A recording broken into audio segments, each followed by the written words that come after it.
semoga buah dari diskusi tadi bisa kita tindak lanjuti baik dalam bentuk pendalaman riset maupun masukan untuk kebijakan. Nah, sekarang karena kita semua sudah kembali di ruang pleno, selanjutnya kita akan berdiskusi mengenai pandemi COVID-19 dan dampaknya bagi kemampuan siswa. Saya tahu topik ini cukup ditunggu-tunggu oleh Bapak Ibu karena hangat, karena sekarang memang situasinya memang sedang masih dalam pandemi COVID-19 dan kita sudah memasuki tahun kedua, jadi sudah cukup lama sekolah ditutup. Maka dari itu untuk memandu sesi yang spesial ini, saya juga akan serahkan layar Zoom ini kepada moderator yang spesial juga, yaitu Pak Hikmat Hardono SEAK, Ketua Dewan Pengurus Yayasan Gerakan Indonesia Mengajar, dan anggota Komite Penasihat RISE untuk memandu sesi diskusi mengenai pandemi COVID-19. Kepada Pak Hikmat, saya persilahkan. Terima kasih Mbak Rasti. Assalamualaikum warahmatullahi wabarakatuh. Selamat siang semuanya. Yang pertama-tama, mari kita sama-sama berdoa semoga kita selalu diberikan kesehatan dan keselamatan, diberikan keberkahan dan lindungan bagi kita semua dan bagi semua guru-guru, penggerak pendidikan, kepala sekolah, kepala dinas, ya, para pimpinan dimanapun berada. Topik kali ini topik yang seperti tadi Mbak Rasti sampaikan sangat menarik dan sangat ditunggu-tunggu. Jadi kita akan membahas tema yang kalau kita bayangkan hari-hari ini atau jam-jam ini di periode sebelum pandemi, Bapak Ibu bisa bayangkan ini kurang lebih jam di istirahat kedua di sekolah-sekolah kita. Setelah ini kita akan masuk di 2 jam pelajaran terakhir, kemudian sekolah akan tutup ya atau bubar pada kurang lebih 12.30, berbeda-beda di berbagai daerah di Indonesia. Tapi situasi berubah karena pandemi, sekolah-sekolah terpaksa tutup. Di balik hati kita itu sungguh-sungguh merindukan suasana ceria dan riuh rendah di sekolah-sekolah itu, tapi kondisi tidak memungkinkan. Dan Semeru melakukan studi tentang gimana sih penurunan kemampuan siswa, dan temuan awalnya akan dibahas di sesi kali ini. Jadi sebagai gambaran sistematika, kita akan mengundang peneliti Semeru, Bapak Delbert Lim, untuk menyampaikan paparan kurang lebih 10 menit. Kemudian saya akan mengundang tanggapan dan pembahasan dari Bapak Kepala Balitbang, Bapak Anindito Aditomo SC MPhil PhD, selama kurang lebih 10 menit. Dan kemudian saya akan mengundang teman-teman yang lain, partisipan, untuk juga ikut memberikan tanggapan, pertanyaan, dan komentar melalui kolom chat, ya, yang Bapak Ibu bisa tulis di kolom chat. Syukur-syukur Bapak Ibu menambahkan dengan keywordnya. Jadi saya membayangkan ini akan banyak pertanyaan, dan karena aktifnya Bapak Ibu semuanya, kami mungkin punya kesulitan untuk menjawab semuanya dan melakukan kategorinya seketika, sehingga sangat membantu kalau Bapak Ibu juga menambahkan keywordnya, kata kuncinya, sehingga kita bisa kategorikan dan para pembahas dan pemerasaran bisa menanggapinya dengan lebih baik. Mari kita mulai, dan semoga diskusi pleno ini bersama semua diskusi kita sebelumnya diberikan rahmat dan bimbingan Tuhan, sehingga kita bisa memberikan buah pikir yang bermanfaat bagi kemajuan pendidikan.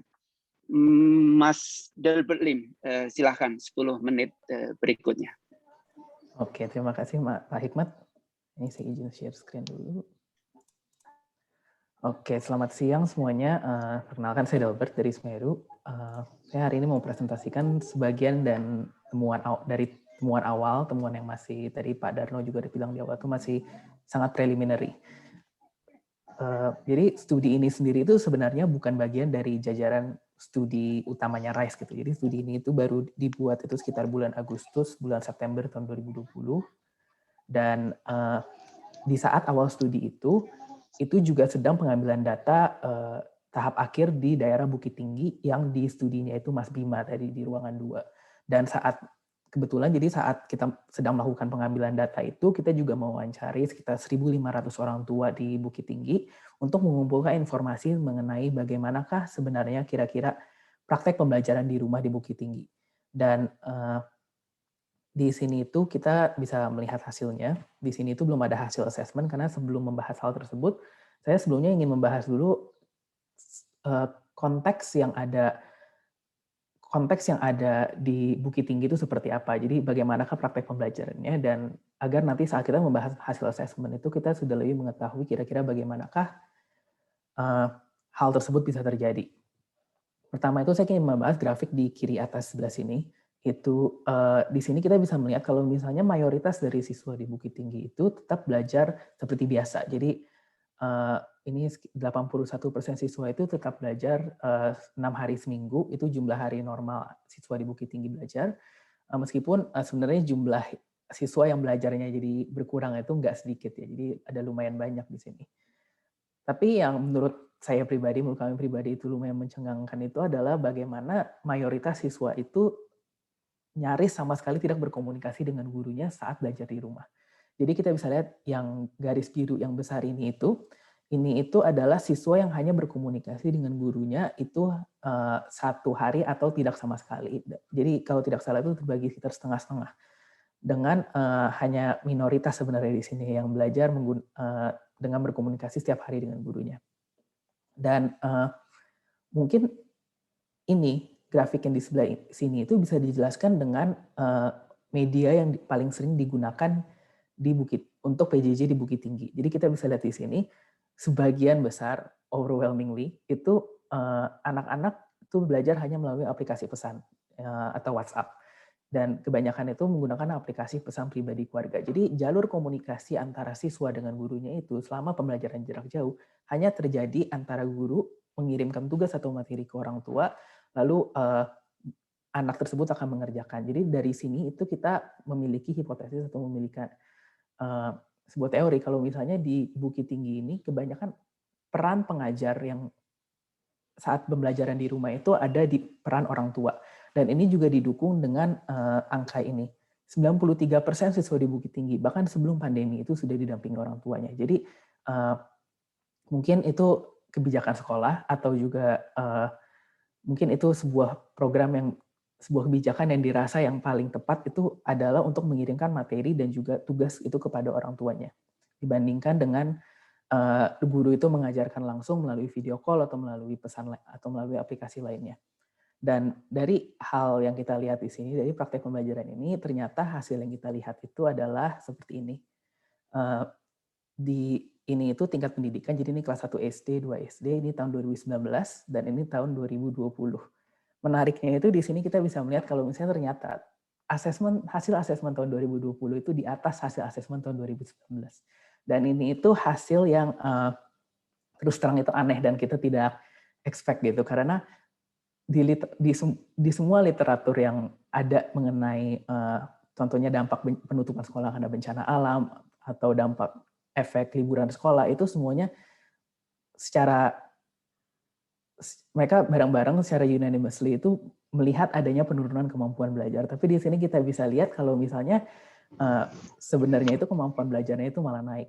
Salah satu teori yang mungkin bisa mendukung penemuan ini itu adalah adanya fenomena teaching at the right level di setiap rumah. Jadi karena anak itu diajarkan oleh orang tuanya masing-masing di rumah itu dengan jadi mereka mendapat perhatian sendiri, dan mereka dapat diajarkan sesuai kemampuan mereka. Dibandingkan saat mereka berada di sebuah kelas di mana satu guru itu harus mengajarkan sekitar 20 hingga 30 anak dengan kemampuan berbeda-beda. Jadi di sini kita bisa melihat mungkin itu salah satu teori yang bisa menjelaskan mengapa kita melihat hasil ini. Untuk melihat hasilnya lebih jauh, kira-kira untuk menelaah lebih jauh lagi mengapa kita bisa melihat hasil ini, kita itu kita melihat dampak kira-kira anak yang diajarkan oleh guru itu secara langsung, jadi yang berkomunikasi dengan gurunya secara intensif, ini kebanyakan itu sekitar 6 hari seminggu, dengan anak yang sama sekali nyaris tidak berkomunikasi dengan gurunya. Dan di sini itu kita bisa melihat distribusinya itu nyaris sama. Dan ini mengindikasikan bahwa sebenarnya guru itu sendiri tidak memiliki peran besar saat pembelajaran jarak jauh, karena kita bisa melihat intensitas komunikasi itu tidak ada hubungannya dengan distribusi perbedaan antara nilai asesmen anak. Jadi setelah kita melihat hasil tersebut, kita mencari aktor lain. Kira-kira peran pengajar di sini itu kan orang tua. Jadi kita melihat kira-kira dari pendampingan, dari orang anak-anak yang didampingi dan tidak didampingi itu apakah ada perbedaan. Dan di grafik sebelah kanan ini kita bisa melihat bahwa anak yang didampingi itu distribusinya itu terlihat ada peningkatan yang cukup jelas. Jadi distribusinya itu tergeser ke sebelah kanan. Jadi kemampuan mereka secara kolektif itu meningkat. Sementara anak yang tidak didampingi itu distribusinya itu sangat bertumpang tindih dengan distribusi yang lama. Jadi apa yang grafik ini katakan? Sebenarnya itu anak yang tidak didampingi saat pembelajaran jarak jauh itu pembelajarannya itu tidak berkurang, namun mereka belajarnya pada tingkat yang sama saat mereka bersekolah sebelumnya. Sementara anak yang didampingi itu pembelajaran mereka itu meningkat. Di sini itu ada sedikit penambahan ini ya, ada sedikit penambahan asesmen. Jadi nilai asesmennya naik di beberapa siswa yang tidak didampingi, dan itu hipotesa kita adalah mungkin karena pertanyaan di survei kami itu adalah apakah anak bapak ibu itu didampingi oleh anggota rumah tangga, dan di sini itu kemungkinan besar adalah anak-anak yang sudah mandiri belajarnya, jadi anak-anak kelas tingkat tinggi yang sudah bisa belajar sendiri, atau anak-anak yang didampingi oleh seperti guru les. Tapi mayoritas sisanya itu anaknya itu tetap tidak memiliki penambahan yang signifikan dalam pembelajaran mereka. Setelah kita sudah mengidentifikasi bahwa kemungkinan besar orang tua lah yang memiliki peran besar di pembelajaran jarak jauh ini, kita membagi lagi kira-kira dampaknya terhadap pendidikan orang tua. Karena jika orang tua tersebut adalah benar pengajar, kemungkinan besar pendidikan orang tua itu sangat berpengaruh terhadap pembelajaran anak saat mereka di rumah. Di sini kita bisa lihat kita melihat grafik keseluruhan terlebih dahulu. Ini dari awal itu memang seperti ini pertemuannya konsisten dengan apa yang dilihat di negara-negara lain. Anak dengan orang tua yang berpendidikan rendah atau yang hanya memiliki maksimal ijazah SMP itu memang dari awal itu sudah memiliki kemampuan lebih rendah. Ini karena memang salah satu indikator sosioekonomi ya. Dan sementara anak yang orang tuanya berpendidikan tinggi itu memang kemampuannya lebih tinggi. Tapi kabar baiknya, selama pembelajaran jarak jauh, orang tua yang berpendidikan rendah dapat mengajarkan anaknya setidaknya sebanding dengan orang tua yang berpendidikan tinggi. Jadi di sini kita bisa melihat bahwa dua-dua distribusinya itu naik dengan secara konsisten gitu. Jadi tidak ada perubahan gap antara kedua kelompok tersebut itu tidak berubah banyak. Tapi itu jika kita melihat di keseluruhan. Di matematika pun sebenarnya hasilnya itu lumayan sama. Meskipun jika kita melihat di tingkat kelas 6 ini kita sudah melihat kalau misalnya gap-nya itu semakin lebar antara dua kelompok tersebut dibandingkan dengan saat mereka di kelompok-kelompok sebelumnya. Dan juga kalau misalnya kita melihat arah grafiknya, kita bisa melihat kalau misalnya arah grafiknya itu di tahun 2020 ini agak menurun ya. Jadi itu ada indikasi mungkin sebenarnya orang tua itu kemampuan mengajari anaknya itu berkurang seiring dengan anak itu naik kelas, karena mungkin materinya lebih sulit dan mungkin ada beberapa materi memang agak sulit disampaikan itu secara PJJ gitu, secara di rumah hanya melalui tugas dan penyampaian materi lewat WhatsApp. Ada materi yang harus dibutuhkan demonstrasi yang lebih, di mana mereka butuh lingkungan sekolah. Dan yang terakhir, dan yang mungkin paling terlihat itu ada di Bahasa Indonesia. Di Bahasa Indonesia itu grafiknya tidak serapi matematika atau nilai keseluruhan, dan kita bisa lihat khususnya yang ingin saya highlight itu adalah di kelas 5 dan 6 ini. Jadi sebelum kelas 5, di kelas 1, 2, 3, 4, orang tua dari berpendidikan rendah itu terlihat mereka bisa mengajarkan lumayan konsisten gitu, mengajarkan anak-anak ini. Tapi saat mereka sudah naik kelas 5, jadi saat sudah di tingkat tinggi, gap-nya itu langsung anjlok turun ke sini. Jadi yang sebelumnya itu bahkan grafiknya itu ada di atas grafik anak orang tua berpendidikan tinggi di tahun 2019, mulai kelas 5, grafik itu tersebut sudah di bawah lagi dan sangat dekat dengan grafik yang ada dengan capaian mereka di tahun 2019. Jadi di sini juga ada indikasi kalau misalnya kemampuan orang tua itu menurun gitu sangat tinggi, khususnya orang tua yang berpendidikan rendah di bahasa Indonesia. Dan melihat ini kita bisa melihat ada kesenjangan yang dapat terjadi kalau misalnya tidak ada kebijakan yang dapat memitigasi dampaknya setelah sekolah sudah dibuka. Jadi itu sekian temuan awal kami. Jadi mungkin kalau sampai titik ini itu memunculkan lebih banyak pertanyaan ya dibandingkan jawaban. Jadi memang studi ini sendiri itu sih memang masih tahapan awal. Jadi itu memang saat studi ini dimulai, studi Mas Bima itu sedang melakukan pengambilan data tahap akhir. Studi utama kami sendiri itu sebenarnya baru dilakukan itu sekitar bulan Maret. Di bulan Maret itu kita melakukan wawancara orang tua di tahap pertama, lalu bulan Juni ini dan yang akan berlangsung hingga bulan Juli itu kita akan melakukan asesmen siswa pertama. Setelahnya setiap 2-3 bulan itu kita akan melakukan asesmen kembali untuk tetap mengikuti tren dan mengukur kemampuan siswa itu setelah harapannya, karena kebijakan sekolah itu, kebijakan pemerintah itu kan tadinya pembukaan sekolah itu akan dilakukan di tahun ajaran baru ya. Tapi kalau misalnya tergeser itu juga sebenarnya nggak apa-apa sih. Jadi kemungkinan besar itu kita akan tetap melakukan asesmen ini sesuai jadwal. Yang lain yang akan kita lakukan itu juga kita akan mewawancari orang tua untuk kedua kalinya, mewawancari orang tua dan kepala sekolah. Di sini itu kita akan mewawancarai mengenai praktek pembelajaran dan juga kebiasaan pembelajaran saat nanti sekolah sudah dibuka kembali. Jadi kita ingin melihat apakah ada praktek atau kebijakan yang digunakan sekolah atau orang tua untuk memitigasi dampak kesenjangan yang bisa muncul saat pembelajaran jarak jauh ini terjadi. Di studi utama ini kita akan melakukannya di 2 kota, yaitu di Kota Bukit Tinggi, tapi dengan sampel yang besar dan mencakup lebih banyak sekolah, dan juga di Kota Yogyakarta dengan sampel yang sama seperti yang ada di studi zonasi seperti yang sudah dijelaskan Mas Goldi tadi di sesi sebelumnya. Diharapkannya dengan kita lakukan studi ini, kita dapat lebih mengidentifikasi kira-kira misalnya kelompok apa yang paling terdampak dari pandemi ini dan sebenarnya kebijakan apa yang harus kita gunakan untuk memitigasi dampaknya di jangka panjang. Jadi karena sudah dilakukan dari bulan Maret wawancaranya, di sini kita sudah memiliki hasil temuan awal juga dari hasil survei dari wawancara tahap pertama di Bukit Tinggi dan Yogyakarta, dan ini sedikit informasi yang menurut saya itu akan berguna untuk para Bapak Ibu sekalian di sini dalam memikirkan kira-kira dampaknya itu seperti apa. Pertama di Bukit Tinggi, di grafik sebelah kiri atas ini kita bisa melihat kalau misalnya sebarannya itu tidak terlalu berbeda ya dengan sampel yang temuan awal tadi. Jadi mayoritas itu masih belajar 6 hari penuh dan juga mayoritas itu masih menggunakan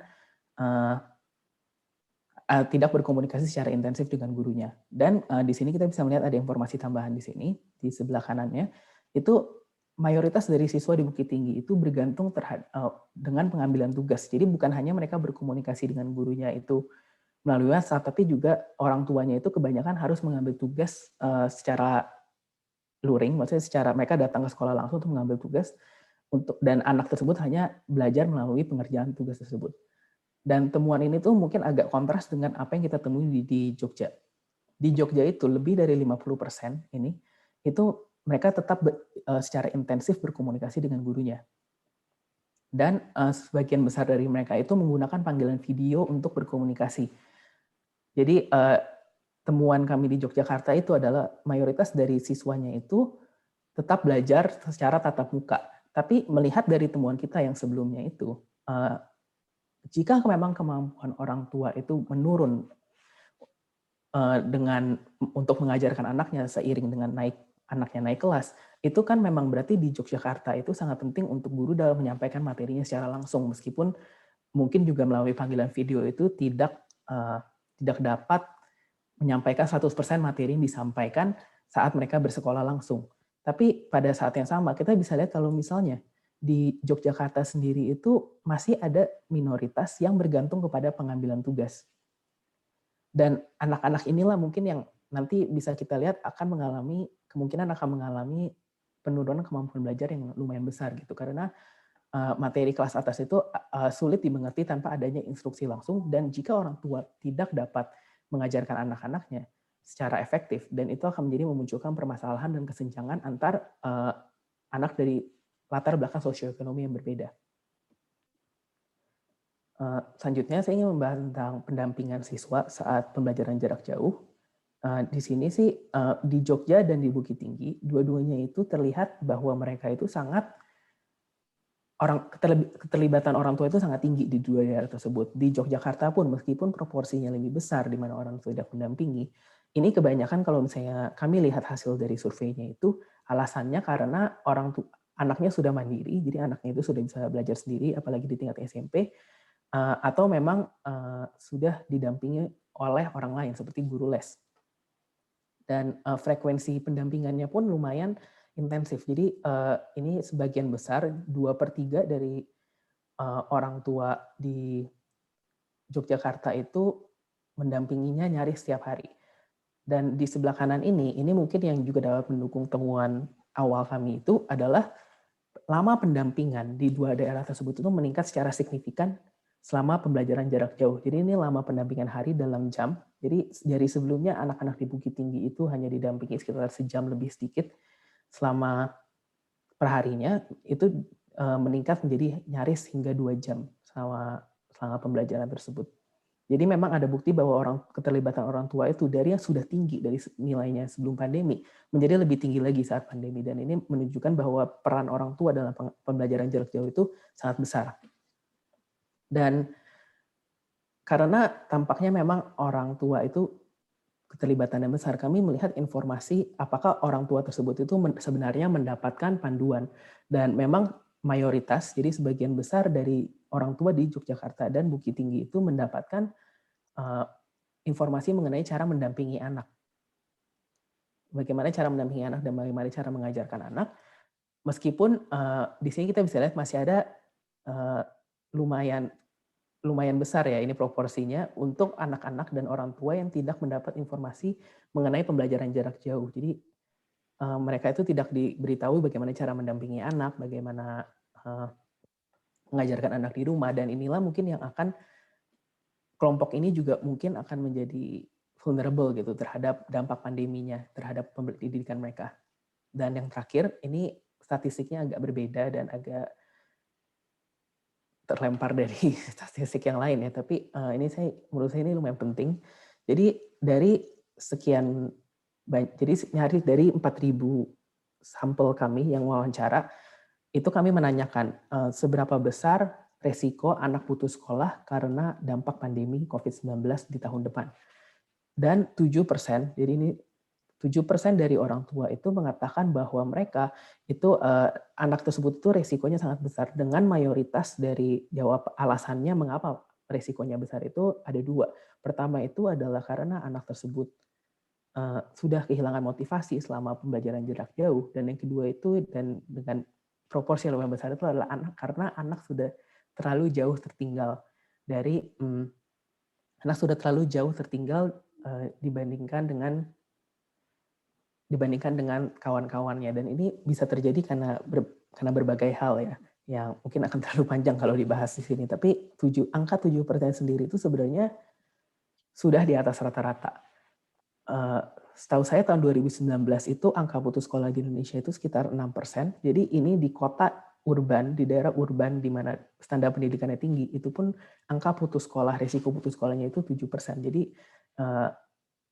angka ini itu lumayan mengkhawatirkan ibaratnya. Dan karena itu juga saya ingin menyampaikan bahwa sebagai caveat aja, temuan kami itu di 2 daerah ini itu mungkin tidak akan merepresentasikan keseluruhan Indonesia.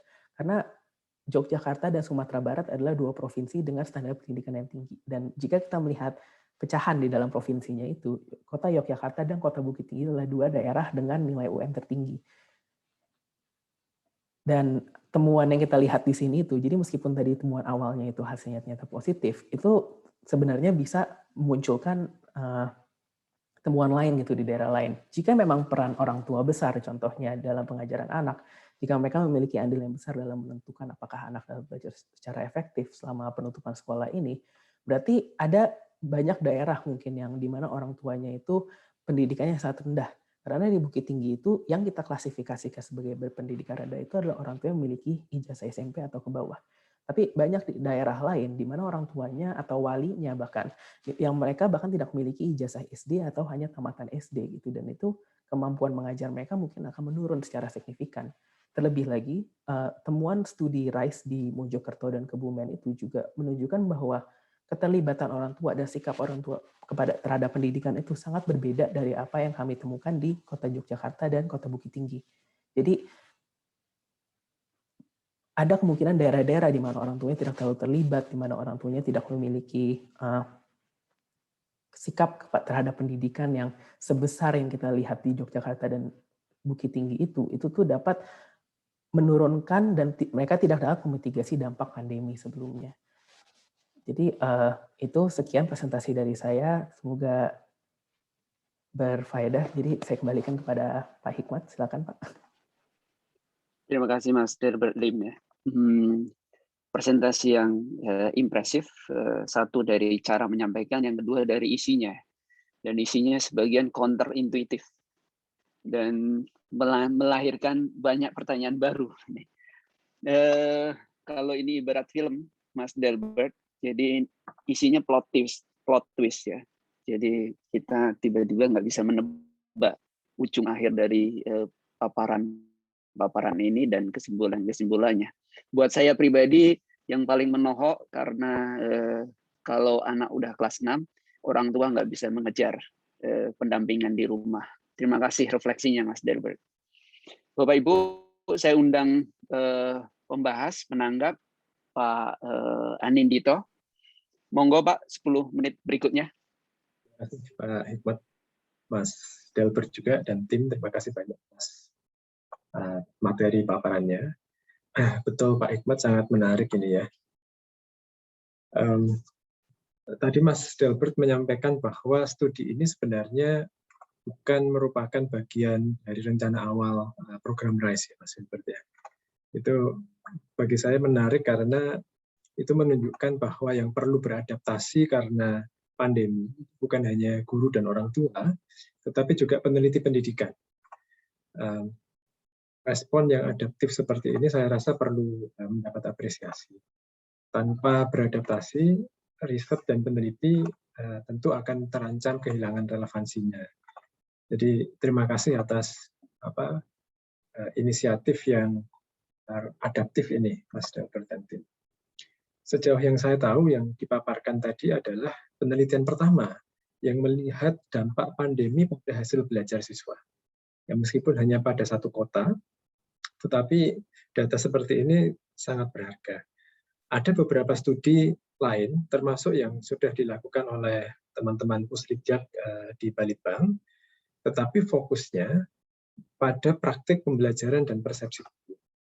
Belum memiliki data, apalagi data longitudinal tentang hasil belajar siswa pada level siswa. Jadi ini menarik sekali dan nilai kebaruannya sangat tinggi. Terkait dengan dampak pandemi, pertanyaan utamanya tentu yang ada di kepala saya dan kepala mungkin banyak orang. Bagaimana dampak pembelajaran jarak jauh ini pada hasil belajar siswa? Apakah seperti tercermin dalam fase yang sekarang sangat terkenal, learning loss, ya? Apakah memang terjadi learning loss? Dan kemudian yang perlu kita estimasi adalah besarannya. Seberapa besar sih learning loss itu terjadi, pada siapa, dan mengapa. Ya, tetapi ternyata ada plot twist, seperti kata Pak Hikmat tadi ya. Jawabannya dari studi yang di Bukit Tinggi, ini justru menerbitkan optimisme bahwa learning loss itu tidak otomatis terjadi, gitu. Not necessarily gitu ya, terjadi penurunan hasil belajar. Yang dari isu learning loss, tampaknya pertanyaan kuncinya menjadi learning loss for whom? Siapa yang paling terdampak dari pandemi ini? Karena temuan utama dari yang disampaikan Mas Delbert tadi menurut saya adalah bahwa pandemi ini dampaknya itu bervariasi, berbeda antar keluarga, antar siswa. Temuan ini sejalan dengan teori-teori tentang modal kultural ya, cultural capital yang menjelaskan peran pendidikan dalam mereproduksi kesenjangan sosial. Ini terutama terlihat dari dampak pendampingan orang tua dan tingkat pendidikan orang tua yang memberi manfaat positif bagi hasil belajar siswa. Saya rasa implikasi bagi kebijakannya cukup jelas, setidaknya pada level yang tinggi.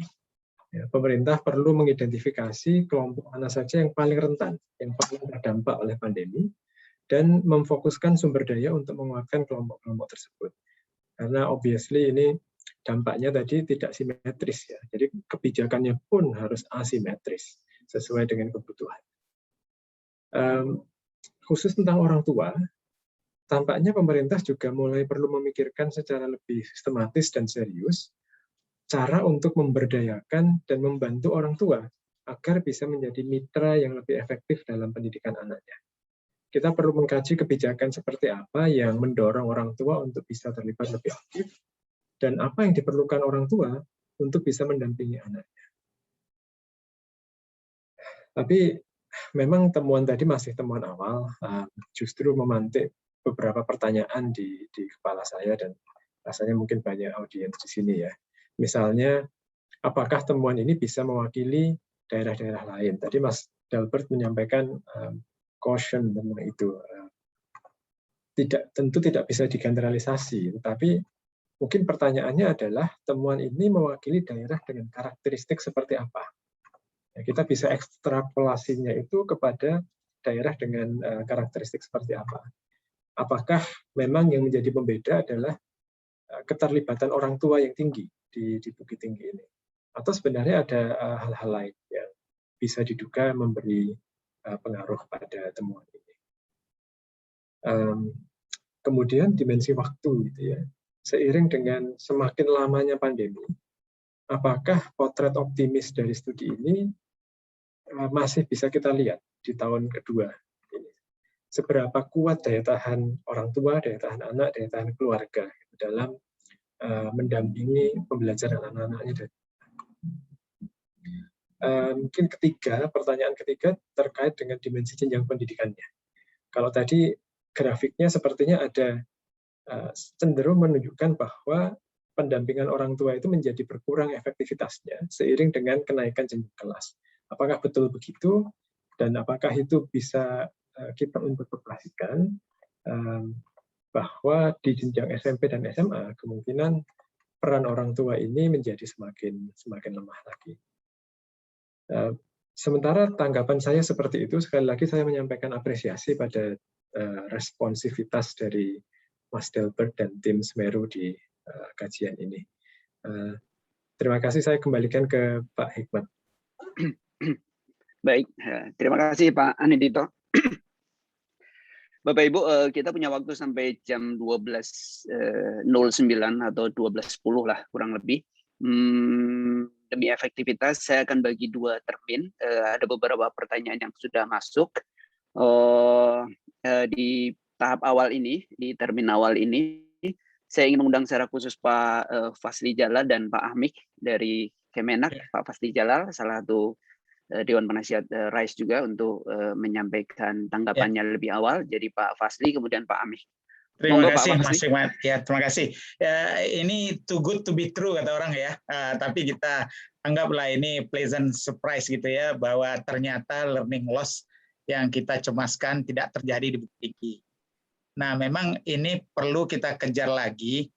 Apakah memang cara Kota Bukit Tinggi membuat keluarga lebih sadar terhadap pendidikan anak dan kemudian mereka melakukan pembelajaran yang secara masif dilakukan di rumah-rumah dan kemudian orang tua mengambil peran untuk mendampingi sebelum COVID ini dan kemudian ada mentor-mentor di antara orang tua yang lebih tercerahkan yang menjangkau orang tua yang lain sehingga ada mekanisme peer group juga di antara orang tua.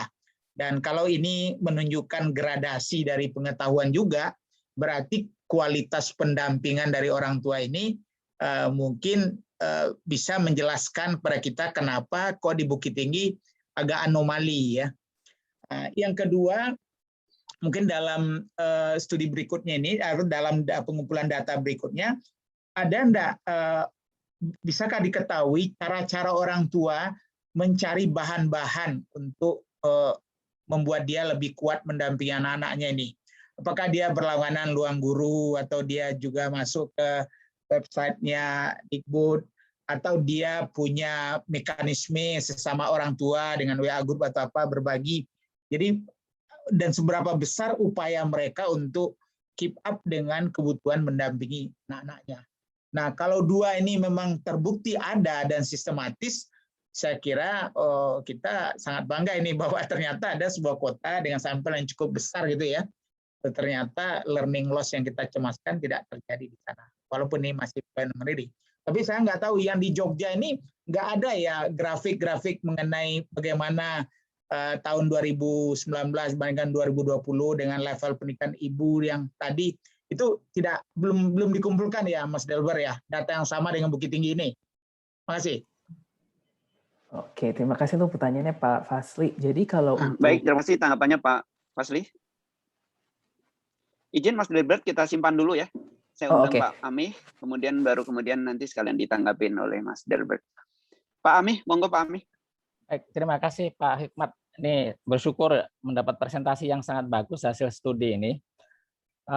Pak Delbert, saya kira penjelasan tentang status pendidikan orang tua itulah yang saya kira yang murni mengapa kemudian di Bukit Tinggi dan juga di Yogyakarta itu tidak terjadi learning loss. Karena kalau kita konfirmasi kalau kita cek ulang ya dengan PISA itu juga memberi penjelasan yang serupa. Jadi anak-anak yang dari keluarga orang tua status sosial ekonomi bagus itu 2 dimensi. Jadi secara pendidikan bagus dan secara finansial juga bagus. Karena itu mereka punya secara pendidikan orang tua bisa mengajari anak sendiri, mendampingi tadi juga itu, dan secara finansial dia bisa mengakses ke sumber-sumber pembelajaran termasuk mendatangkan guru privat. Jadi kalau misalnya di Bukit Tinggi dan di Jogja tidak terjadi learning loss, maka itulah penjelasan yang saya kira itu aksioma umum saya kira ya, apa yang berlaku semuanya kita tahu. Jadi rasanya bukan counterintuitif juga Pak Hikmat. Ini sepertinya kurang lebih bisa stating the obvious gitu loh, karena faktor sosial ekonomi tadi itu. Nah, yang saya ingin coba tahu adalah bagaimana cara Mas Delbert tadi melihat bahwa tidak terjadi penurunan tadi itu. Itu dari ini soal instrumen penilaian, dari standar mana itu tadi kan kalau nggak salah matematika sama bahasa ya. Semula nilai berapa dan kemudian apakah ada pergerakan statis ataukah mungkin sedikit bergeser naik atau bergeser turun sedikit saja misalnya, itu dari mana itu studi ini menilai kemudian mengatakan tidak terjadi learning loss tadi itu penting sekali. Dan mungkin tadi yang disarankan oleh Pak Anindit ya, Pak Kepala Balitbang, dengan karakteristik daerah yang kira-kira berbeda itu akan terjadi seperti apa. Jadi kalau misalnya ini kemarin kami mengikuti survei ringkas juga dilakukan oleh Inovasi di NTT. Ya, terjadi itu learning loss ya karena soal profil keluarga tadi itu, orang tua yang tingkat pendidikan atau status sosial ekonominya tidak terlalu atau tidak sebaik di Kota Bukit Tinggi atau Kota Yogyakarta. Jadi variabel itu saya kira determinan faktor yang menentukan mengapa itu terjadi learning loss atau tidak itu. Mungkin itu Pak Hikmat. Terima kasih Pak Amih. Sebelum saya kembalikan ke Mas Delbert, ada 2 penanya dengan kurang lebih pertanyaan yang mirip. Jadi Bu Ilsa Mayuni itu bertanya soal sebenarnya metodologi pendampingan orang tuanya seperti apa ya. Sejauh mana mereka mendampingi anaknya, itu yang pertama. Lalu yang kedua dari Bu Fira Kemendikbud juga soal orang tua, khususnya soal latar belakang pekerjaan orang tua. Jadi latar belakang pekerjaan orang tua apakah punya pengaruh atau seberapa jauh pengaruhnya selain tadi background pendidikan ya, latar belakang pendidikan dari orang tua. Tampaknya beberapa penanggap awal itu mendalami soal peran orang tua secara umum dan kemudian tadi kaitannya dengan bagaimana ekstrapolasinya dan pembandingannya dengan daerah-daerah lain di Indonesia. Silakan Mas Delbert. Dan mungkin kemudian juga saya undang Pak Anindito ya juga untuk memberikan tanggapan lebih jauh dari beberapa pertanyaan ini. Silakan. Oke, terima kasih untuk pertanyaan-pertanyaannya. Mungkin pertama saya mau menjawab Pak Fasli dulu. Untuk Yogyakarta itu memang belum Pak. Jadi memang kita itu melakukan pengambilan data di Bukit Tinggi itu berbarengan dengan pengambilan data studi Mas Bima tahap akhirnya. Jadi sebenarnya studi utamanya sendiri itu belum ada di temuan awal tersebut. Ini itu hanya menggunakan sampel yang ada di studi lain, lalu kita mewawancari orang tuanya. Jadi di Yogyakarta itu belum ada hasil asesmen. Hasil asesmen pertama itu baru diambil akhir bulan Juni sampai dengan bulan ini. Hasilnya itu mungkin baru bisa kita dapatkan sekitar bulan Agustus atau September paling cepat. Untuk angkatan pembandingnya itu sebenarnya kita udah ada. Jadi di Yogyakarta dan Bukit Tinggi itu kan memang kita sudah ada studi RISE sebelumnya ya. Jadi kita sudah memiliki anak-anak yang dites sebelum pandemi. Jadi itu akan bisa digunakan sebagai angkatan pembanding. Maaf. Lalu pertanyaan kedua dari Pak Fasli mengenai sumber belajar dari mana. Sebenarnya ini kita sudah memasukkan banyak pertanyaan. Cuma mungkin itu agak penuh ya. Jadi karena waktu saya cuma 10 menit, jadi memang tidak semuanya disampaikan. Tapi mungkin kalau bisa saya sampaikan secara verbal saja, kita menanyakan itu salah satunya apakah ada sumber belajar online yang digunakan oleh orang tua, dan 90% dari siswa di Bukit Tinggi itu menggunakan program belajar TVRI. Sementara di Jogja itu mungkin sudah agak lebih menurun, kalau tidak salah angkanya. Itu satu. Terus kedua itu juga mayoritas dari sekolah. Jadi yang kayak sekitar, nggak mayoritas, tapi mungkin kayak sekitar 50% lebih sedikit itu, guru-gurunya itu juga memberikan orang tua sumber belajar online yang mereka bisa akses itu untuk mengajarkan anak mereka itu dari mana. Dan lalu juga mereka ada juga pertanyaan melalui apakah dari paguyuban orang tua, apakah dari komunitas. Itu kita sudah melakukan menanyakan semua pertanyaannya, dan kami harap itu nanti saat analisis studi utamanya itu bisa digunakan untuk menentukan kira-kira sumber mana sih sebenarnya yang paling berpengaruh gitu. Ya, terima kasih Mas Dilbert. Oke, selanjutnya untuk pertanyaan dari Pak Amish. Pertama itu bagaimana cara melihat tidak adanya penurunan. Jadi kalau di RISE sendiri, semua asesmen siswa kami itu menggunakan asesmen internal yang kami buat, itu namanya cermat. Ada singkatannya tapi saya lupa apa, tapi itu asesmen internal yang kita buat untuk mengukur kemampuan siswa, itu kita buat dengan standar PISA. Jadi itu kayak mengukur kemampuan problem solving anak dan kemampuan pengertian anak dari materi di sebuah kelas itu seberapa besar. Dan itu yang kita lakukan itu kita menggunakan asesmen yang sama di 2 tahun yang berbeda kepada anak-anak yang masuk ke dalam sampel dengan proses seleksi yang sama. Jadi seharusnya kedua angkatan tersebut itu bisa dibandingkan ibaratnya. Seperti itu.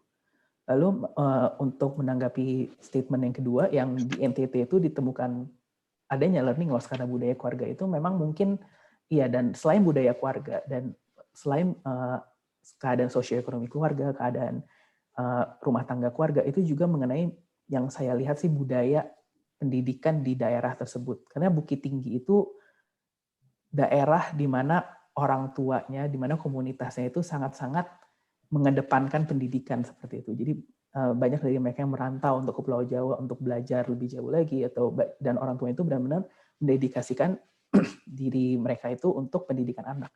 Dan ini agak menyambung ya ke pertanyaan dari Bu Ilza ya mengenai metodologi pendampingan.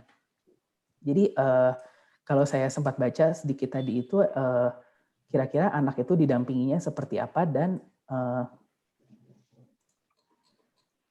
kalau menjawab pertanyaan ini mungkin agak sulit karena kami tidak memiliki, kita tidak menanyakan pertanyaan bagaimanakah Anda mendampingi anak, karena jawabannya itu kemungkinan besar akan terlalu variatif untuk kita bisa mendapatkan jawaban yang lebih konkret gitu ya. Tapi ini juga menjawab pertanyaan dari siapa tadi, Pak Hikmat yang keempat, maaf saya tidak sempat catat. Ibu Vira, Kemendikbud. Oh ya, dari Ibu Vira. Iya, jadi tadi saya sempat baca itu kayaknya karena banyak orang tua yang sulit mendampingi karena masih ada kewajiban dan kebutuhan bekerja di luar rumah di jam belajar anak saat PJJ.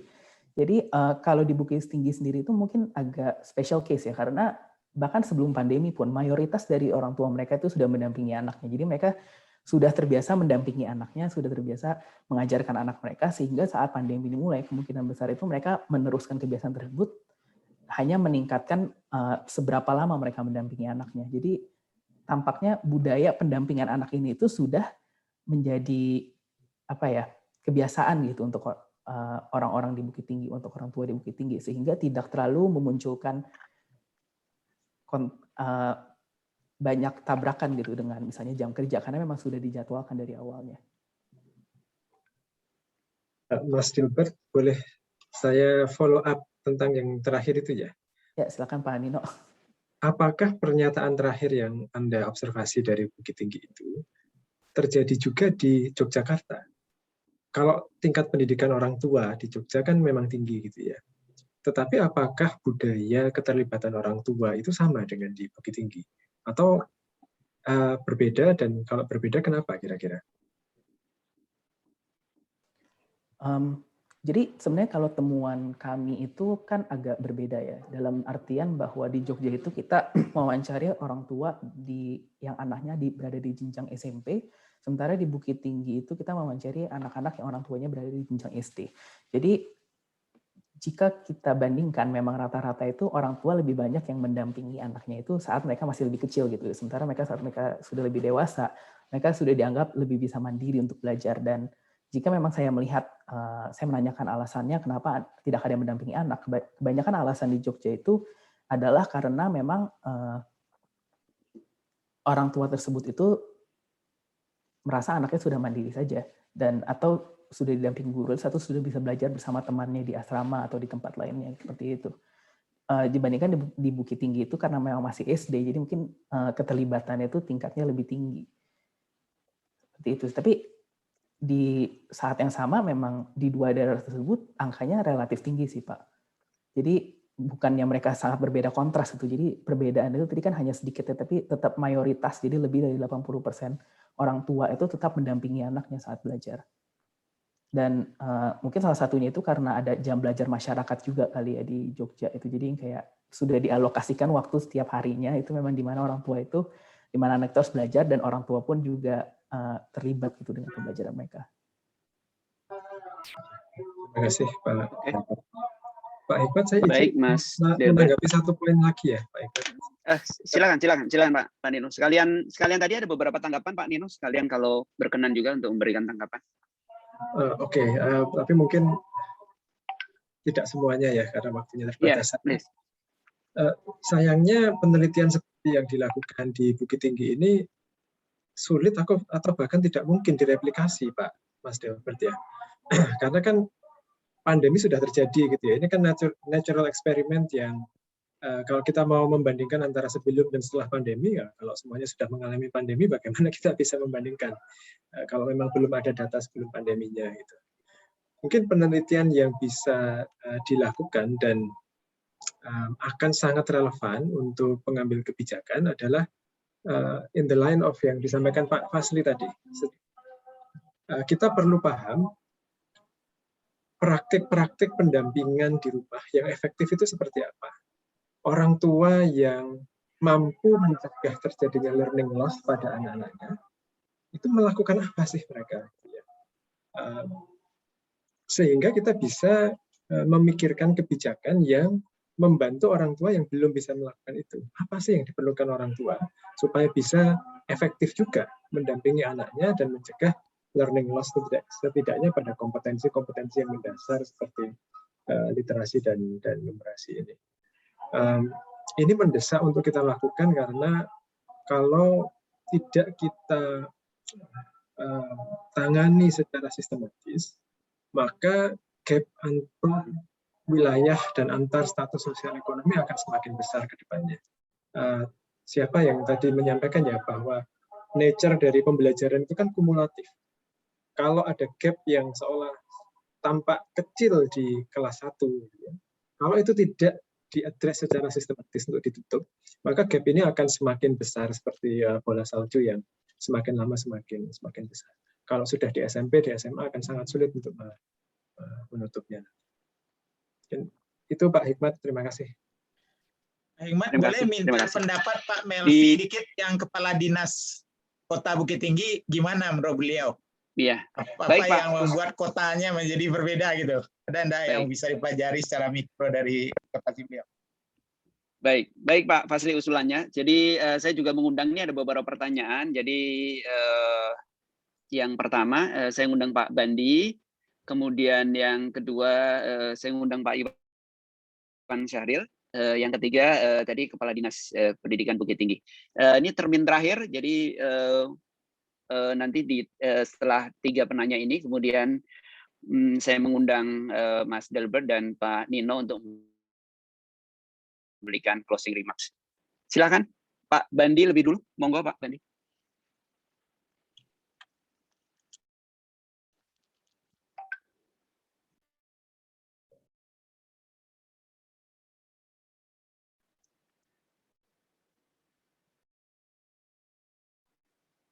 Mohon maaf Pak Bandi.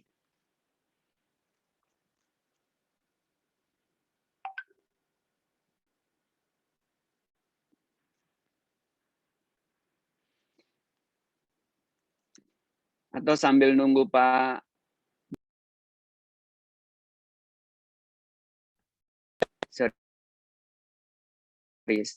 Sambil nunggu Pak Bandi, kami undang Kepala Dinas Pendidikan Bukit Tinggi lebih dulu, kemudian Pak Iwan Syahril, kemudian Pak Bandi. Silakan Pak Kadis. Ya, terima kasih Pak Hikmat. Nah, terima kasih kesempatan yang diberikan. Memang dari hasil penelitian di Bukit Tinggi ya, memang agak terjadi perbedaan-perbedaan dari daerah lain. Saya rasa itu pasti ada penyebabnya. Tentu di daerah lain ada juga hal-hal positif yang bisa dijadikan contoh. Tapi di Bukit Tinggi juga seperti yang disampaikan tadi ada beberapa hal yang mungkin agak khusus ya. Jadi kekhususan ini kalau kami mengamati itu disebabkan karena memang untuk belajar ya, itu ada semacam yang telah diwariskan oleh orang-orang tua kita sebagai kearifan lokal bahwa ilmu itu memang harus dicari. Kemudian orang tua di Bukit Tinggi dan sekitarnya ya, terutama termasuk daerah Sumatera Barat dan sekitarnya itu, memang ada suatu hal ya, silahkan kamu cari ilmu sebanyak-banyaknya, setinggi-tingginya. Nah bahkan ada gium ya, bahwa biar kurang makan daripada kurang ilmu gitu. Jadi ada semacam itu yang diterapkan oleh orang-orang tua kita terdahulu sampai sekarang pada anak-anaknya, sehingga pendidikan itu memang diutamakan gitu. Jadi mereka akan selalu cari pendidikan yang berkualitas, kemudian sistem pendidikan yang terbaik. Jadi keikutsertaan orang tua di dalam pendidikan memang sangat besar pengaruhnya, gitu. Sehingga suasana lingkup di keluarga itu ya selalu mengutamakan pendidikan gitu. Jadi kalau terjadi pandemi kemarin itu, maka anak-anak justru tambah dipacu oleh orang tua agar dia lebih konsentrasi pada belajar. Nah, sehingga kekhawatiran orang tua itulah yang menyebabkan mereka selalu mendampingi anak-anaknya gitu. Jadi ada suatu budaya sebetulnya di Bukit Tinggi bahwa belajar itu lebih penting dari segala-galanya gitu. Nah, mungkin itu yang menyebabkan agak beda dari tempat lain gitu. Jadi samping mungkin karena kotanya ini kan kota kecil ya, jadi kekerabatan antar keluarga juga berpengaruh, gitu. Sehingga mereka juga saling mendiskusikan bagaimana cara belajar anak-anak di rumah, kemudian mereka juga mendiskusikan dengan pihak sekolah, gitu.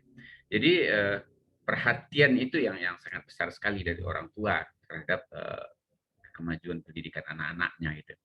Itu mungkin yang menyebabkan besar sekali pengaruh orang tua terhadap cara belajar anak di rumah. Ya, itu mungkin. Baik, terima kasih Pak Kadis. Saya undang juga Pak Iwan Syahril, tadi udah chat juga untuk bertanya. Tadi menyebutkan soal kesenjangan ya. Ya. Silakan Pak Iwan. Terima kasih Pak Hikmat Hardono. Saya meng-highlight beberapa hal di sini.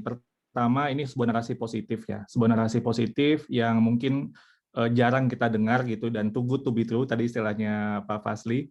Tapi ini menunjukkan resiliensi Indonesia. Lepas dari memang kondisi Bukit Tinggi Yogyakarta, daerah yang memang tradisi akademiknya lebih bagus, tapi yang menarik bagi saya, kalau dari studi-studi yang sebelum-sebelumnya termasuk dalam konteks internasional, itu learning loss itu kan di semua bagian, dari yang paling tinggi sampai paling bawah. Cuman gap-nya di yang bawah lebih curam kan, turun pencapaian belajar siswanya. Nah ini menolak dari asumsi itu. Jadi ini malah bisa meningkat gitu ya, terutama tadi untuk kemampuan siswa yang di rendah dan sedang gitu. Itu bagi saya menarik. What's happening there? Tadi dari Mas Bima, kalau nggak salah, salah satu teorinya adalah karena terjadi teach at the right level, jadi lebih terpersonalisasi kepada yang lebih rendah dan lebih menengah kemampuannya, yang selama ini mungkin kalau di kelas itu guru-gurunya cenderung mengikuti yang sudah lebih pintar gitu ya, jadi artinya mereka tadinya lebih tertinggal. Itu bisa jadi teorinya, tapi itu menarik bagi saya. Tapi gaining better results daripada sebelum pandemi itu menarik. Itu anomali menurut saya yang harus dibongkar. Kenapa sih? What's happening gitu? Dengan pandemi kok malah hasilnya lebih baik nih buat anak-anak yang kemampuan rendah dan sedang. Itu salah satu hal yang mungkin perlu kita lihat lebih dalam lagi. Dan juga resiliensi Indonesia ini terjadi tadinya kan sangat anekdotal ya, anekdotal dalam konteks wah guru-guru lagi belajarnya lebih hebat, sekarang lebih rajin dan sebagainya. Tapi ini ada data yang berhubungan dengan hasil belajar siswa. Jadi menurut saya ini sebuah hal yang penting sekali, data dari hasil penelitian RISE ini. Lalu yang kedua tentang senjangan yang tadi sudah saya sampaikan juga di chat. Bagi saya itu yang paling menarik atau paling menjadi kewaspadaan kita semua. Bukit Tinggi Jogja adalah sebuah daerah-daerah yang memang salah satu yang terbaik di Indonesia gitu, atau mungkin yang termasuk terbaik. Nah, kalau yang terbaik itu bisa melakukan sebuah resiliensi yang justru bisa lebih bagus gitu ya daripada sebelum pandemi, dengan adanya personalisasi atau teach at the right level tiba-tiba lebih terjadi pada saat pandemi ini. Daerah-daerah yang lain itu kalau dalam lihat pattern secara studi internasional itu kan lebih menukik ya, pencapaian belajarnya, penurunannya jauh lebih besar gitu. Nah, kalau di Indonesia saya khawatir jangan-jangan itu gap-nya lebih besar lagi daripada kondisi yang asumsi di internasional. Jadi ini menjadi salah satu concern yang mungkin nanti ini studinya bisa kita tunggu hasil berikutnya, tapi pada saat yang sama mungkin kita juga bisa mencari data untuk itu. Jadi tadi pernyataannya Pak Nino, learning loss for whom gitu ya. Kalau yang buat akademi budaya akademika sudah bagus, mungkin tidak begitu terjadi. Jadi studinya akan kita tunggu sebagai sebuah mungkin hasil yang lebih komprehensif, karena kita harus melihat ini sebagai sebuah ekosistem. Hal yang juga menarik bagi saya mungkin belum sempat disampaikan tadi, Pak Fazly sudah mencoba untuk mengarahkan ke sana. Peran kepemimpinan daerah menurut saya is one thing tentang budaya masyarakatnya, tapi kalau kepemimpinan dari Pemdanya itu tidak baik, pengelolaan tidak baik, itu mungkin tidak bisa terjadi. Jadi saya juga mungkin melihat bahwa ini Pak Kadis, Pak Melvi, dan timnya juga luar biasa. Pasti bisa mengelola cultural capital itu menjadi sebuah tantangan, itu menjadi sebuah kesempatan untuk berinovasi gitu. Dengan tadi nilai budaya yang sudah disampaikan, that's actually ada peran leadership di situ untuk bisa memanfaatkan ini. Demikian mungkin dari saya, Pak Hikmat. Terima kasih. Pak Hikmat, saya ada sedikit yang kritikal ya untuk Pak Iwan dan Pak Nino ya. Beberapa daerah kan punya kualitas hasil belajar ya sebelum pandemi, di daerah-daerah inovasi, daerah-daerah USAID, dan beberapa daerah lah ya, termasuk yang juga di Semeru ini. Nah, bisa enggak kita pilih beberapa daerah tadi ya, kemudian kita lihat pada saat pandemi ini masih jalan, bagaimana dengan learning achievement-nya atau learning loss-nya ini, sehingga dari dua kota ini nanti mungkin bertambah beberapa yang daerah inovasi, beberapa daerah USAID ya, prioritas. Dan kalau ini kita gabung-gabung, mana tahu wajah daripada learning loss itu ada apa tidak, untuk siapa, di mana, kenapanya. Ini mudah-mudahan program aksi yang dimulai dari semester awal besok ini bisa mulai secara sistematis dilakukan oleh Pak Iwan dengan semua jajarannya, maupun Pak Jumeri, dan juga dari Pak Nino dengan assessment kompetensi belajar siswa ini. Terima kasih. Baik, terima kasih Pak Fazly juga. Usulan dan tanggapan yang punya kaitan metodologis tapi sekaligus juga sangat konkret untuk dikerjakan sekaligus dengan sumber daya yang tersedia tadi ya, soal program-program yang sedang berjalan. Bapak Ibu, di bagian terakhir pertanyaan sudah sangat banyak dan kita sudah sangat dalam, tapi waktu juga yang membatasi. Saya mengundang Pak Nino dan kemudian Mas Delbert untuk menyampaikan closing remark, catatan-catatan yang paling penting dari diskusi kita siang ini. Silakan Mas Delbert dulu, kemudian Pak Nino. Ya, terima kasih untuk semua pertanyaan dan tanggapannya. Memang studi ini itu bikin garuk kepala ya. Saya juga pertama kali melihat datanya gitu dan melihat distribusi nilainya itu, saya sendiri juga bingung karena nama resmi dari studi ini itu adalah learning loss, tapi yang kita temukan itu tidak adanya learning loss. Jadi kami sendiri sih cukup excited untuk melihat kira-kira studinya arahnya kemana, dan seperti yang tadi studi disampaikan, kita ingin benar-benar melihat gitu, jadi determinan tidak adanya learning loss ini seperti apa, agar nanti kelak itu bisa direplikasi di daerah-daerah di mana learning loss itu memang ditemukan, sehingga tidak ada dampak jangka panjangnya. Jadi mohon ditunggu studinya oleh Bapak Ibu sekalian. Terima kasih. Pak Nino, please. Ya, singkat saja ya. Saya menggarisbawahi pesan optimis yang bahwa learning loss itu tidak selalu terjadi. Learning loss itu bukan keniscayaan. Saya rasa pesan optimis, narasi optimis seperti ini perlu kita hayati. Ini sangat kita perlukan dalam situasi yang sulit sekarang ini. Menjadi sumber energi untuk kita bukan hanya memotivasi gitu ya, tetapi juga menjadi inspirasi untuk memahami bagaimana cara mereplikasi hal itu, mereplikasi faktor-faktor yang membuat Bukit Tinggi sedemikian resilient, itu bisa kita tularkan, kita sebarkan ke daerah-daerah yang lain. Jadi ini memang menyisakan banyak pertanyaan dan banyak PR. Saya berterima kasih sekali lagi pada Mas Delbert dan tim, juga usulan-usulan terutama dari Pak Fasli tadi. Saya rasa nanti kita ngobrol lebih lanjut ya Pak Fasli, gimana caranya untuk menindaklanjuti hal ini. Oke, terima kasih banyak Mas Hikmat. Terima kasih Pak Nono, Mas Dilbert, dan semua partisipan. Saya melanjutkan aja kalimat-kalimat terakhir Pak Nino, bahwa di luar situasi rumit hari ini, kita tetap layak untuk optimis dan menemukan berbagai cara untuk mengatasi tantangan-tantangan hari ini, karena di luar sana ada jutaan anak-anak, siswa-siswa, guru-guru, dan para penggerak pendidikan yang terlalu penting untuk tidak kita perjuangkan. Terima kasih partisipasinya, semoga Tuhan memberi berkah pada diskusi kita hari ini, dan memberi juga berkah kesehatan dan keselamatan bagi kita semua. Saya kembalikan kepada Mbak.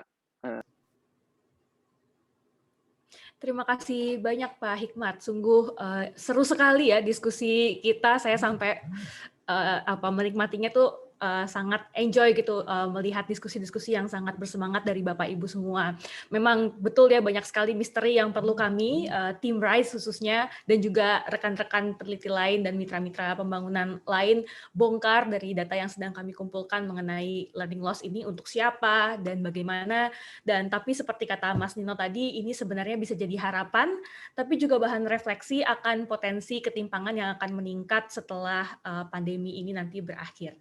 Sebelum saya menutup acara, saya ingin mempersilahkan Ibu Wijayanti Istioso, Direktur The Semeru Research Institute, untuk memberikan rangkuman diskusi sekaligus menutup acara hari ini. Silahkan Ibu Anti.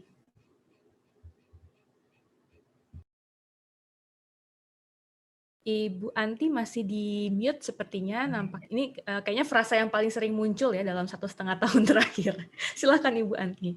Ya, mohon maaf ini tadi saya juga seru dengerinnya jadi sampai lupa unmute.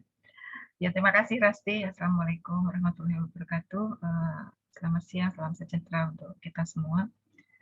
Yang saya hormati Bapak Nadiem Anwar Makarim, Menteri Pendidikan dan Kebudayaan, Riset dan Teknologi. Yang kami hormati juga Bapak Anindito Aditomo, Kepala Balitbang Perbukuan Kemendikbudristek, Ibu Hetifah Kebudayaan, Wakil Ketua Komisi 10 DPR RI, Bapak Budi Santoso Asrori, Kepala Dinas Pendidikan Kota Yogyakarta, Bapak Jumeri, Direktur Jenderal Pendidikan Anak Usia Dini, Pendidikan Dasar dan Pendidikan Menengah Kementerian Pendidikan, Kebudayaan, Riset dan Teknologi, Bapak Dr. Iwan Syahril, Direktur Jenderal Guru dan Tenaga Kependidikan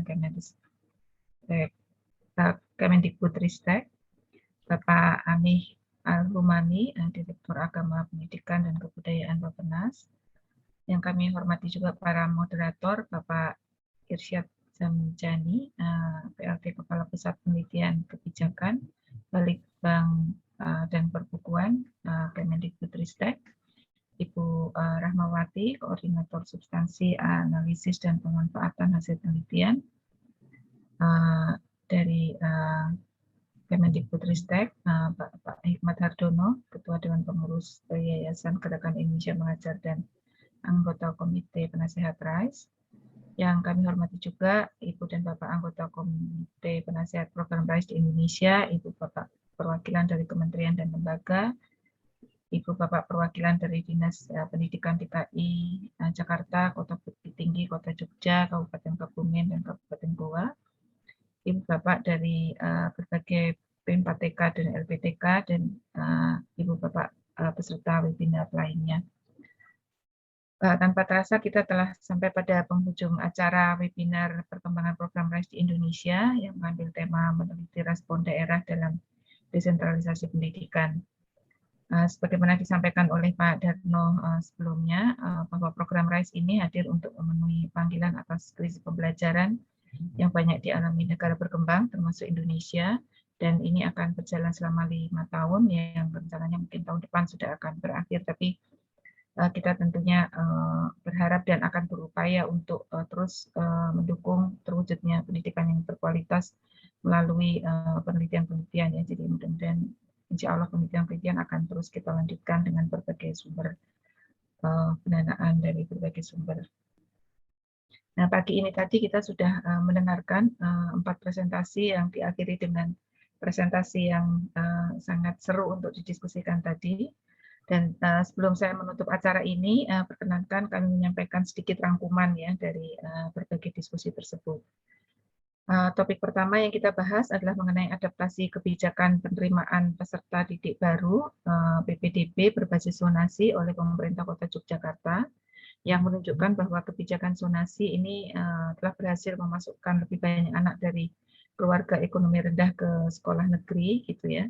Tetapi tampaknya memang masih banyak persoalan ya di dalam prosesnya ya, sehingga memerlukan adanya dukungan gitu ya kepada guru dan pada sekolah untuk agar kemampuan siswa itu juga terjamin gitu ya. Jadi dari diskusi di breakout room ini sempat didiskusikan bagaimana kebijakan zonasi itu membuat sekolah favorit menerima input siswa dengan kemampuan yang lebih rendah dan beragam, sedangkan sekolah biasa sekolah yang biasanya menerima murid yang berkemampuan tinggi gitu ya.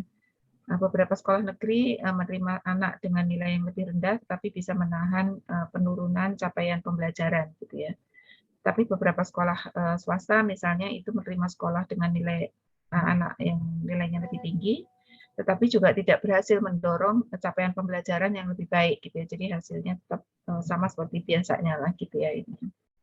Nah, dampak dari zonasi ini terhadap capaian pembelajaran ini dipengaruhi oleh banyak faktor, yaitu antaranya guru, peer effect, dan juga dukungan dari orang tua. Nah, ini yang didiskusikan tadi juga beberapa upaya dari pemerintah pusat ya untuk menangani capaian pembelajaran selama PPDB zonasi ini. Melalui diantaranya pemerintah akan lebih banyak melakukan pemerataan infrastruktur dan fasilitasi antar sekolah, sekolah penggerak untuk semua sekolah, diklat guru untuk peningkatan kapasitas guru dalam mengajar, dan kolaborasi antara sekolah swasta dan sekolah negeri untuk mengejarkan wajib belajar 9 tahun. Nah, kedepannya memang studi RISE juga masih akan melihat bagaimana dampak antar pertemanan siswa ya terhadap hasil pembelajaran juga. Jadi ini gambarannya akan lebih komplit. Di topik kedua itu didiskusikan mengenai pengembangan instrumen penilaian calon guru SD di Bukit Tinggi. Studi ini menemukan bahwa dalam menyeleksi calon guru diperlukan instrumen yang lebih terstandarisasi dan berorientasi terhadap hasil pembelajaran siswa, gitu ya. Ada berbagai cara tadi itu ya yang dilihat, dan dari Bukit Tinggi ini juga ditemukan bahwa penilaian terhadap praktek mengajar calon guru itu ternyata lebih bisa memprediksi kontribusi guru terhadap hasil belajar siswa.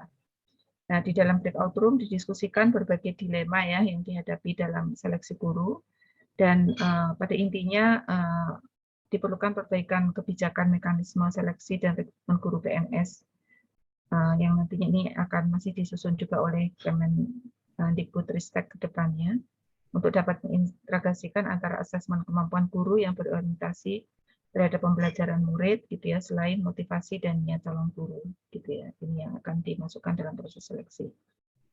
Di topik ketiga ini dibahas mengenai faktor-faktor yang mendorong dan menghambat munculnya inovasi pendidikan di daerah. Di antaranya dibahas mengenai faktor politik, kerjasama antar berbagai unsur, berbagai pemangku kepentingan, faktor budaya, gitu ya, dukungan dari masyarakat setempat, dan juga governance secara umum, gitu ya.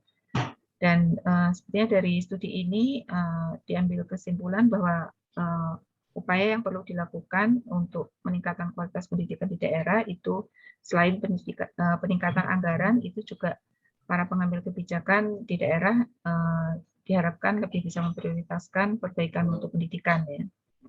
Kemudian pemerintah daerah juga perlu menjalankan inovasi pendidikan yang melibatkan peran aktif masyarakat, dan selain itu pemerintah pusat juga perlu memetakan daerah-daerah yang memerlukan bantuan ekstra untuk memfokuskan kebijakan pendidikan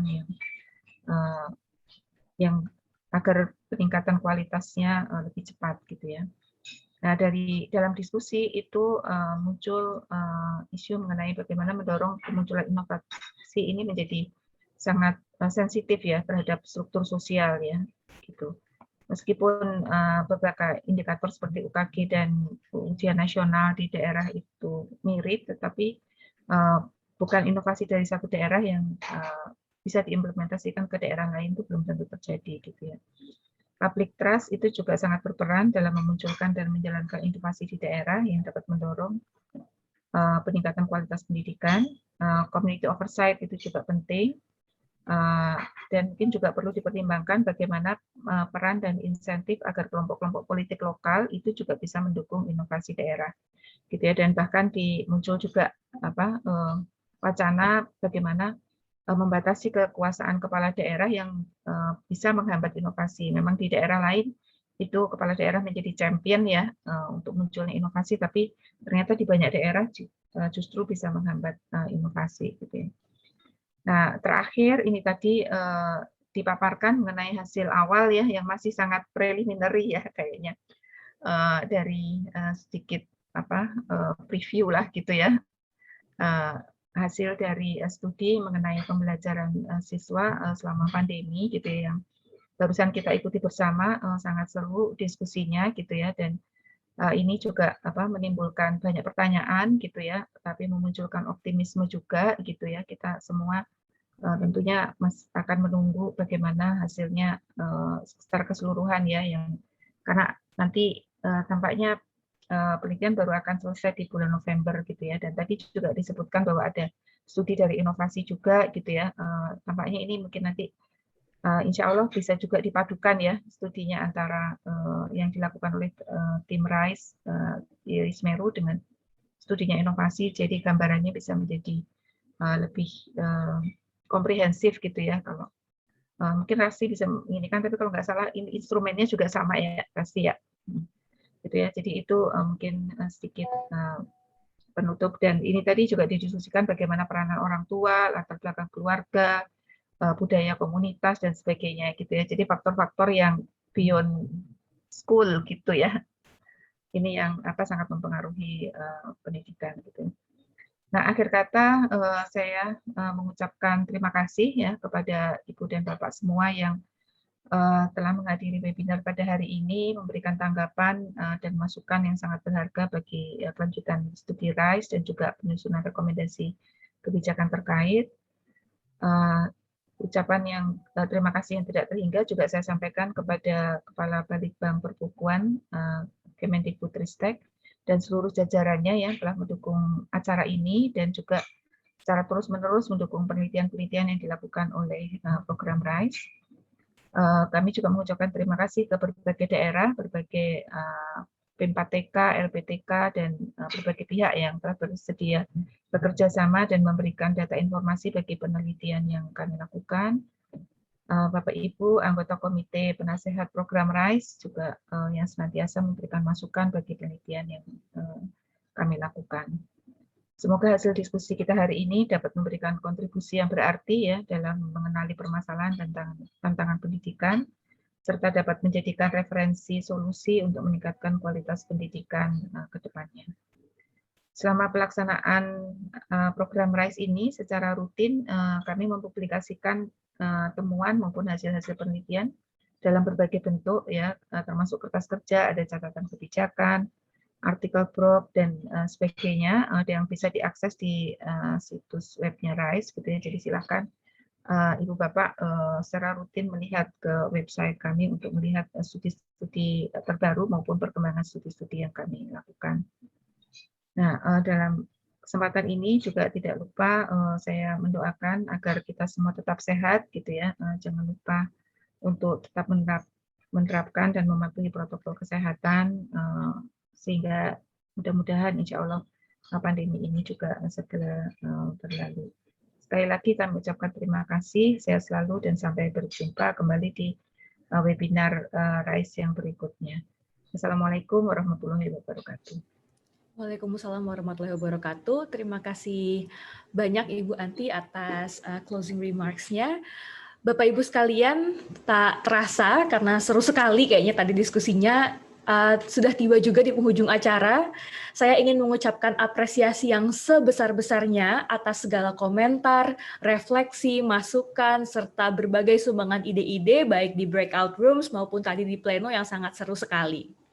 Terakhir, saya juga ingin mengingatkan lagi agar Bapak Ibu bisa melengkapi daftar hadir yang tautannya ada di kolom chat.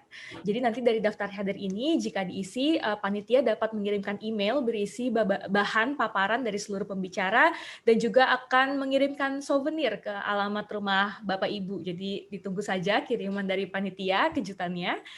Kami juga memohon kesediaan Bapak Ibu untuk mengisi survei untuk meningkatkan layanan kami dalam penyelenggaraan event seperti ini. Tautan surveinya juga terdapat di kolom chat, silahkan tinggal langsung diklik. Selain itu, ada berbagai studi juga yang sedang dikerjakan oleh RISE, salah satunya mengenai tadi karena partisipasi orang tua itu sangat hangat dibicarakan, kita juga sebenarnya sedang ongoing studi mengenai partisipasi orang tua dan juga studi-studi lain yang masih kami kerjakan dan akan selalu kami update di website kami, jadi jangan lupa kunjungi www.rise.smeru.or.id untuk mendapatkan update-update mengenai studi-studi dari RISE di Indonesia. Tapi kalau Bapak Ibu berminat untuk melihat hasil-hasil studi RISE di negara-negara lain, Indonesia dan juga 6 negara RISE lain di tim kami, rekan kami di Afrika dan negara-negara Asia lain, silahkan juga kunjungi riseprogram.org. Kalau mau lebih dapat update yang cepat, bisa kunjungi juga atau follow Instagram kami di riseprogram.id.